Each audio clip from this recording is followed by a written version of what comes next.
Hi ನಮಸ್ತೆ ಎಲ್ರಿಗೂ welcome back to Shri Mahaloka YouTube channel. ನಾನು ಶೋಭಾ. ಇನ್ನೂ ಯಾರೆಲ್ಲ ನನ್ನ ಚಾನಲ್ನ ಸಬ್ಸ್ಕ್ರೈಬ್ ಮಾಡದೆ ನೋಡ್ತಾ ಇದ್ದೀರಾ, ಪ್ಲೀಸ್ ಸಬ್ಸ್ಕ್ರೈಬ್ ಮಾಡಿಕೊಂಡು ನೋಡಿ.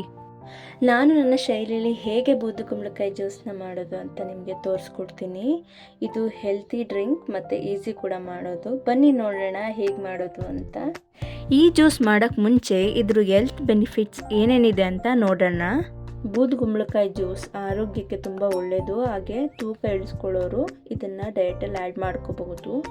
ಗ್ಯಾಸ್ಟ್ರಿಕ್ ಪ್ರಾಬ್ಲಮ್ ಇರೋರು, ಚರ್ಮದ ಆರೈಕೆ ಹಾಗೂ ರಕ್ತ ಶುದ್ಧೀಕರಣ ಇದಕ್ಕೆಲ್ಲ ಹೆಲ್ಪ್ ಮಾಡುತ್ತೆ. ಇದನ್ನು ಕುಡಿಯೋದ್ರಿಂದ ರೋಗ ನಿರೋಧಕ ಶಕ್ತಿ ಕೂಡ ನಿಮಗೆ ಸಿಗುತ್ತೆ.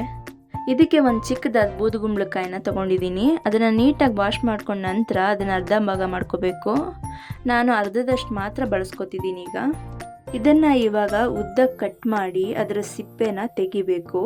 ನಾನು 2 ಲೋಟದಷ್ಟು ಮಾತ್ರ ಮಾಡ್ತಿರೋದ್ರಿಂದ ನಿಮಗೂ ಮಾಡ್ಕೊಳ್ಳೋಕ್ಕೆ ಈಸಿ ಆಗಲಿ ಅಂತ ಅಳತೆನ ಲೆಕ್ಕ ತಗೊಂಡಿದ್ದೀನಿ. ಈಗ ಕುಂಬಳಕಾಯಿ ಹೋಳನ್ನು ಕ್ಯೂಬ್ಸ್ ರೀತಿ ಸಣ್ಣಗೆ ಕಟ್ ಮಾಡಿಕೊಂಡು 2 ಮೀಡಿಯಮ್ ಸೈಜ್ ಬೌಲ್ನಲ್ಲಿ ತೊಗೊಂಡಿದ್ದೀನಿ. ಇದನ್ನು ಈಗ ಮಿಕ್ಸರ್ ಜಾರ್ಗೆ ಹಾಕ್ಕೊಂಡು ಗ್ರೈಂಡ್ ಮಾಡ್ಕೋಬೇಕು.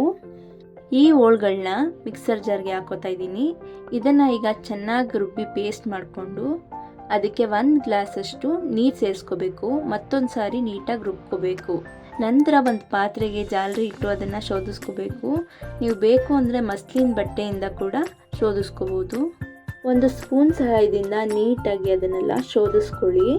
ಈಗ ಶೋಧಿಸ್ಕೊಂಡಿರೋ ಜ್ಯೂಸನ್ನ ಸರ್ವ್ ಮಾಡೋಣ. 2 ಗ್ಲಾಸ್ ತೊಗೊಂಡು ಅದಕ್ಕೆ ರುಚಿಗೆ ತಕ್ಕಷ್ಟು ಉಪ್ಪು ಹಾಕಿ 1/4 ಟೀ ಸ್ಪೂನ್ನಷ್ಟು ಕಾಳು ಮೆಣಸಿನ ಪುಡಿನ ಹಾಕಿ ಮಾಡ್ಕೊಂಡಿರೋ ಜ್ಯೂಸನ್ನ ಇದರಲ್ಲಿ ಸೇರಿಸ್ಕೊಂಡು ನೀಟಾಗಿ ಮಿಕ್ಸ್ ಮಾಡ್ಕೋಬೇಕು. ಇವಾಗ ರೆಡಿ ಆಯಿತು ನೋಡಿ ನಮ್ಮ ಈಸಿ ಆ್ಯಂಡ್ ಹೆಲ್ತಿ ಆಶ್ಕರ್ ಜ್ಯೂಸ್. ಈ ವಿಡಿಯೋ ನಿಮಗೆ ಇಷ್ಟ ಆಗಿದ್ದರೆ ನೀವು ಮನೆಯಲ್ಲಿ ಟ್ರೈ ಮಾಡಿ ಹೇಗಿತ್ತು ಅಂತ ಕೂಡ ತಿಳಿಸಿ. ಹಾಗೆ ಲೈಕ್ ಮಾಡಿ, ಶೇರ್ ಮಾಡಿ. Thanks for watching. Don't forget to subscribe.